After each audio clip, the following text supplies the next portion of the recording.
सुरुवातीला आपण पाहूया आजच्या 3 लक्षवेधी ठरणाऱ्या बातम्या। यामध्ये पहिली बातमी बीडमधून। वाल्मिक कराडला 14 दिवसांची सीआयडी कोठडी सुनावण्यात आली आहे। त्याला पुण्यामधून बीडमध्ये आणण्यात आलेलं आहे। तर अजूनही मुख्य आरोपी मोकाटे मसाजोगमध्ये आज जलसमाधी आंदोलन केलं जाणार आहे। याकडे आपलं लक्ष असेल। दुसरी महत्त्वाची बातमी शौर्य दिनासंदर्भातली।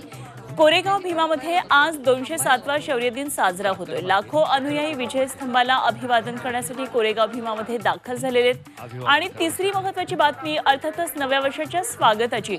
जगभरात नवीन वर्षाचं जल्लोषात स्वागत करण्यात आलं।